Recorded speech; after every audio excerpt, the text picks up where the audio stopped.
Battle to the heavens की पिछले novel video में हमने देखा था सियोयन ब्लड पूल में एंटर कर गया था। एंटर करने के बाद जैसा कि जिनसी ने उसे बताया था वो बॉटम एरिया में गया और वहां पर उसे रिच सोर्स ऑफ एनर्जी मिली। वहां पर कल्टीवेशन करते हुए वो दाओ वांग के पीक पर पहुंच गया था और इतना करने में उसे 5 दिन लग गए थे। यहाँ पर दोस्तों समय नॉर्मल समय से अलग चल रहा था क्योंकि यहाँ का 5 दिन नॉर्मल दुनिया का आधा साल के बराबर था। सियोयन की बाल भी बहुत ज्यादा बढ़ गए थे। अब आगे एपिसोड स्टार्ट होती है। उस 5 दिन के बाद और 10 दिन बीत जाते हैं। सियोयन की बॉडी बहुत ज्यादा स्ट्रॉन्ग हो गई थी पर अभी भी सियोयन दाओजोंग लेवल पर ब्रेक थ्रू नहीं करा था। और दोस्तों समय और भी ज्यादा गुजरता है और देखते ही देखते 2 महीने और बीत जाते हैं। अब इस तियानशान माउंटेन पूल में सियोयन का इतना दिन गुजर जाना कोई नेचुरल बात नहीं है। इसी वजह से जिंगू और जिनसी परेशान होकर सियोयन को देखने के लिए आ जाते हैं। ये लोग माउंटेन के टॉप पर खड़े हुए हैं और फिर आपस में बात कर रहे हैं कि सियोयन के यहाँ पर ट्रेनिंग करते हुए 2 महीने बीत गए हैं। ये समय बहुत ज्यादा समय होता है क्योंकि जिनसी जैसा ताकतवर दाओजोंग भी ज्यादा से ज्यादा नीचे 15 दिन ही बिता पाया था और उस 15 दिन बिताने की वजह से उसके बॉडी में इतनी खतरनाक पॉइजन चली गई है कि वो अब मरने वाला है। इसीलिए जिंगू सियोयन को लेकर परेशान हो रहा है कि कहीं सियोयन भी ऐसी कोई प्रॉब्लम में तो नहीं फंस गया है। जिनसी जिंगू को बताता है कि हाँ सियोयन ऐसे प्रॉब्लम में नहीं फंसा होगा क्योंकि उसके पास वो स्ट्रेंज हेवनली फ्लेम है, पर फिर भी उस खतरनाक एरिया पर इतना ज्यादा समय गुजारना बहुत ही ज्यादा डेंजरस वाली बात है। अब इसका अंदाजा हम इससे लगा सकते हैं कि जो ऊपर लेवल पर ब्लड माउंटेन पूल है वहाँ पर से मिस फैंग 5 दिनों के बाद निकल गई थी। ऐसा नहीं है कि वहाँ की एनर्जी खत्म हो गई थी। इस जगह पर रहने से दौकी भी खत्म होने लगती है। रही बात नयान की, तो नयान इस पूल में बस 3 दिन ही गुजार पाई थी। अब यहाँ से सीन शिफ्ट होकर हम लोगों को सियोयन को दिखाया जाता है। सियोयन दोस्तों अपनी कल्टीवेशन पे लगा हुआ है। नीचे का माहौल पूरा शांत हो गया है, पर यहाँ हम देखते हैं सियोयन की एनर्जी एब्सॉर्ब करने की वजह से नीचे में जो ये प्योर एनर्जी है वो लगभग खत्म हो गई है। सियोयन ने यहाँ पर बहुत ज्यादा ही एनर्जी एब्सॉर्ब कर लिया है। पूल का ब्लड रेड कलर भी धीरे धीरे करके फेड हो रहा है, पर सियोयन की आंखें अभी भी बंद है। हम लोगों को ऊपर जिनसी और जिंगू को दिखाया जाता है जो कि आपस में बात कर रहे हैं कि अगर सियोयन जल्दी ही नहीं निकला तो उन लोगों को नीचे जाकर देखना पड़ेगा, अवॉइडिंग द फैक्ट कि नीचे जाने से उन लोगों को फायर पॉइजन का सामना करना पड़ेगा जिससे उन लोगों की जान को खतरा हो जाएगा। वो लोग डिसाइड करते हैं कि वो लोग यहाँ पर सियोयन का और 2 दिन इंतजार करेंगे। लेकिन तभी दोस्तों अचानक से वहाँ का माहौल बदलने लगता है और इतने ज्यादा समय के गुजर जाने से जो वेव दोबारा से एक्टिवेट हो गए थे वो सभी फिर से एक बार शांत हो जाते हैं। हम लोगों को पूल का सीन दिखाया जाता है जिसमें तेजी से गोल गोल भवंडर बनने लगता है। ये लोग ये नजारा देखकर हैरान नीचे देखते हैं तो नीचे उन लोगों को एक ब्लैक फिगर दिखाई देता है। ये ब्लैक फिगर बहुत ही तेजी से वहाँ की एनर्जी को एब्जॉर्ब कर रहा था। ये लोग देखकर समझ जाते हैं कि ये और कोई नहीं बल्कि सियोयन है। सियोयन की आंखें बंद थी। मामला बहुत ही ज्यादा खतरनाक लग रहा था और तभी अचानक से वो लोग देखते हैं एक ग्रीन एनर्जी आसमान की तरफ शॉट होती है। तेजी से ग्रीन एनर्जी आसमान की ओर बढ़ती है। ऐसा धमाका होता है जैसे वोल्केनो इरप्शन हो रहा है। उन लोगों को सराउंडिंग में बहुत ही खतरनाक स्ट्रॉन्ग एनर्जी फील होती है। ये लोगों को देखकर समझ में आ रहा है कि हाँ सियोयन दाओजोंग लेवल पर ब्रेक थ्रू करने वाला है। एनर्जी इतनी ज्यादा स्ट्रॉन्ग है कि अगल बगल के 500 मीटर तक सभी लोगों को इस एनर्जी का एहसास हो रहा है। हम लोगों को इस गोल्ड ईटिंग माउस ट्राइब को भी दिखाया जाता है जो लोग ये एनर्जी देखकर घबरा रहे हैं। घबरा वही लोग रहे हैं जो कमजोर हैं। फिर हम लोगों को कुछ ह्यूमंस को भी दिखाया जाता है जो दाओजोंग लेवल पर हैं जो कि इस एनर्जी को फील कर रहे हैं। कह रहे हैं लगता है गोल्ड ईटिंग माउस ट्राइब में एक दाओजोंग फिर से इवोल्व हो रहा है। ये गोल्ड ईटिंग माउस ट्राइब तो दिन ब दिन बहुत ज्यादा ताकतवर हो जा रहा है। एक और दाओजोंग के होने से इसकी रेपुटेशन सेंट्रल प्लेन में बहुत ज्यादा बढ़ जाएगी। फिर से हम लोगों को सियोयन के साइड में दिखाया जाता है। इस बार जो ये ग्रीन एनर्जी इरप्शन हुआ था उसमें सियोयन नहीं था, पर थोड़ी देर के बाद वहाँ पर इससे भी बहुत ज्यादा स्ट्रॉन्ग ग्रीन एनर्जी का इरप्शन होता है और हम लोगों को आसमान में दिखाया जाता है जो यहाँ पर मौसम बहुत ज्यादा बदल गया था। काला अंधेरा छा गया था। ये एनर्जी एक सर्टेन पार्ट में पूरा का पूरा रोशनी कर देती है जिसके बाद ऊपर हम लोगों को सियोयन की फिगर दिखाई देती है। सियोयन जो कि हवा में खड़ा हुआ है। शरीर में इसकी कोई भी दाव की विंग नहीं है जो कि इस बात का प्रूफ है कि सियोयन दाओजोंग लेवल पर पहुंच गया है। जिंगू कह रहा है सियोयन की इस एनर्जी को देखकर ऐसा लग रहा है जैसे ये दाओजोंग के 1 स्टार के पीक पर पहुंच गया है। लेकिन तब जिनसी उसको एक्सप्लेन करता है कि जब कोई पर्सन दाओजोंग लेवल में ब्रेक थ्रू करता है तो शरीर शुरू में बहुत ही खतरनाक एनर्जी इवॉल्व करती है जिसे देखकर लगता है कि वो पीक लेवल पर पहुंच गया है, पर जब ये इवोल्यूशन स्टेबल स्टेबल हो जाएगा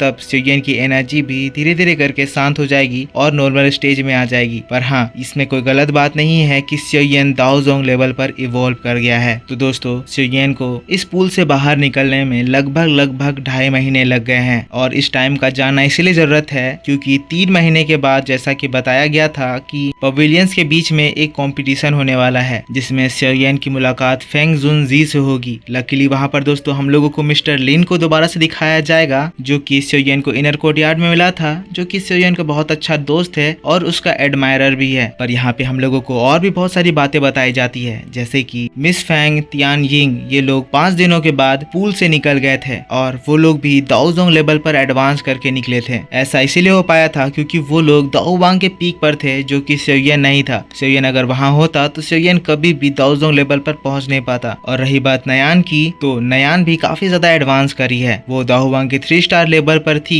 तो वो अब एडवांस करके दाओवांग के 5 या 6 स्टार पर पहुंच गई है। नयान निकलने के बाद फिर वहां पर स्योयन का 2 महीने तक इंतजार करी थी, पर 2 महीने के बाद भी स्योयन बाहर नहीं निकला तो उसे मजबूरन वहां से जाना पड़ा। लेकिन फिर वापस से हम लोगों को हवा में स्योयन को दिखाया जाता है जिसकी आंखें एकदम बंद है और वो अपना कदम बढ़ाया जा रहा है। यहाँ पर स्योयन की बॉडी के अंदर में कुछ तो हो रहा है जिसको जिंगू देख रहा है और कह रहा है आखिर इसकी बॉडी में हो क्या रहा है। एनर्जी में इतना ज्यादा फ्लक्चुएशन, जिंगू स्योयन से ज्यादा ताकतवर है। वो दाओजोंग के 2 या 3 स्टार पे होगा और ये स्टार के बीच का डिफरेंस भी स्ट्रेंथ में बहुत ज्यादा वेरी करता है। और फिर भी जिंगू स्योयन की बॉडी को देखकर समझ नहीं पा रहा है कि क्या हो रहा है। पर मैं आपको बताऊंगा कि स्योयन के बॉडी में हो क्या रहा है। स्योयन के आईब्रोज के बीच में एक सील एक्टिवेट होता है। वो सील मास्टर यालाओ का दिया हुआ सील है। पिछले बार भी हमने देखा था जब स्योयन दाओवांग लेवल पर एडवांस करा था तब भी मास्टर यालाओ का सील एक्टिवेट हुआ था और वो हॉल ऑफ सोल में पहुंच गया था। और इस बार भी दोस्तों वैसा ही कुछ हो रहा है। यहाँ पर यालाओ का सील एक्टिवेट होता है और स्योयन की स्पिरिट अचानक से एक जगह पर टेलीपोर्ट होती है। पर पिछली बार स्योयन बहुत ज्यादा वीक था, दाओवांग की लेवल में वो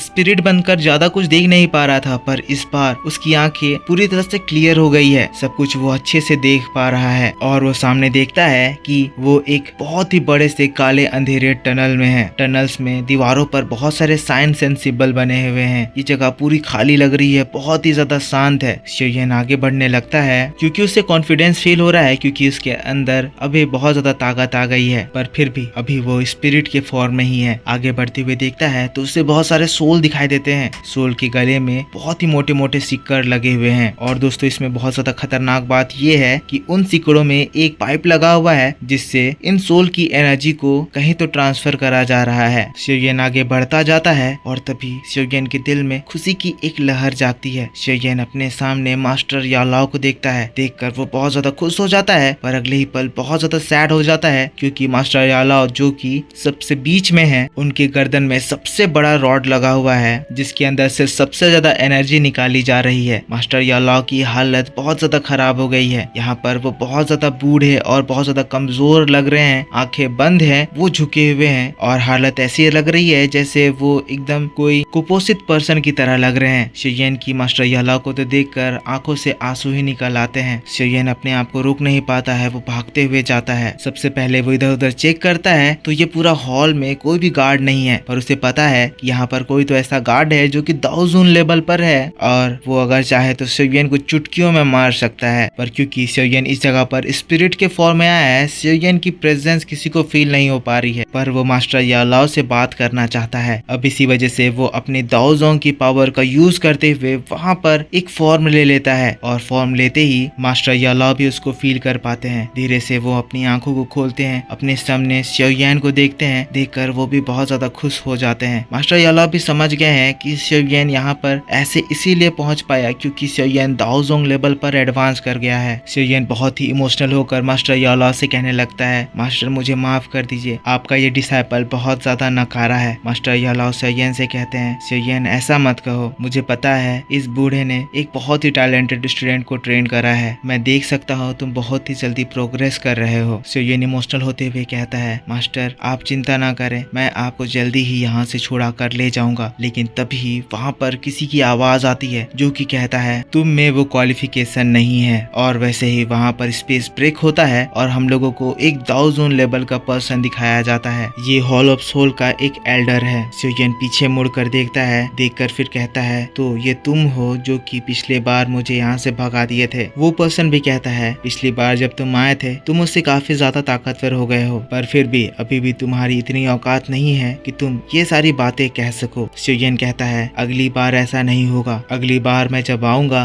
तब मास्टर को लेकर जाऊंगा। कहते हुए शिवयन की स्पिरिट वहाँ से गायब हो जाती है। शिवयन भी दाओजोंग लेवल पर पहुंचने के बाद बहुत ज्यादा समझदार हो गया है और पहले की तरह बचकाना हरकतें नहीं कर रहा है, क्योंकि उसे पता है कि एक दाओजोंग और एक दाओजोंग लेवल के पर्सन के बीच में पावर डिफरेंस कितनी ज्यादा होती है। और इसी के साथ वापस से शिवयन जिंगू और जिनसी के पास आ जाता है और इसके बाद वो आंखें खोलेगा। पर यहाँ इसी बात के साथ ये नोबल एक्सप्लेनेशन इस जगह पर खत्म हो जाता है। तो थोड़ी सी और भी बातें यहाँ पर होती है, जैसे कि वो एल्डर मास्टर यालाओ के पास जाता है और फिर उसको फिर से ऑफर देने लगता है कि तुम हॉल ऑफ सोल के साथ मिल क्यों नहीं जाते हो, अगर तुम हमारी बातें मान लोगे तो शायद तुम्हारा रैंक मुझसे भी ऊपर होगा। पर यालाओ उसके इस प्रपोजल को दोबारा रिजेक्ट कर देते हैं। यहाँ पर ये लोग यालाओ को इसीलिए नहीं मार रहे हैं क्योंकि यहाँ पर एक स्पिरिट होने के बावजूद भी ये लोग यालाओ के अल्केमिस्ट नॉलेज का यूज कर रहे हैं और यालाओ शिवयन का इंतजार कर रहे हैं। वो पर्सन भी जान जाता है, कहता है तो वो तुम्हारा डिसाइपल शिवयन था। पर ये सारी बातें मैं आपको अगली वीडियो में डिटेल में दिखाकर बताऊंगा, इसीलिए यहाँ पर इस वीडियो को खत्म करते हैं। सो प्लीज इस वीडियो पे एक लाइक जरूर कर देना। पिछला वीडियो अगर आपने नहीं देखा है तो जाकर उसको देखो। सीन्स दोस्तों इसलिए मिस मैच हो रहे हैं क्योंकि ये एक नोवेल वीडियो है और मेरे पास आप लोगों को दिखाने के लिए सीन ही नहीं है, नहीं तो मैं आपको सबसे अच्छे से मैच करके दिखाता। पिछला वीडियो आपने नहीं देखा है तो प्लीज जाकर उसको देख लेना। कमेंट करके बताना कि आपको वीडियो कैसा लगा और मिलता हूँ मैं आपसे नेक्स्ट वीडियो में। तब तक के लिए take care, bye bye and thanks for watching.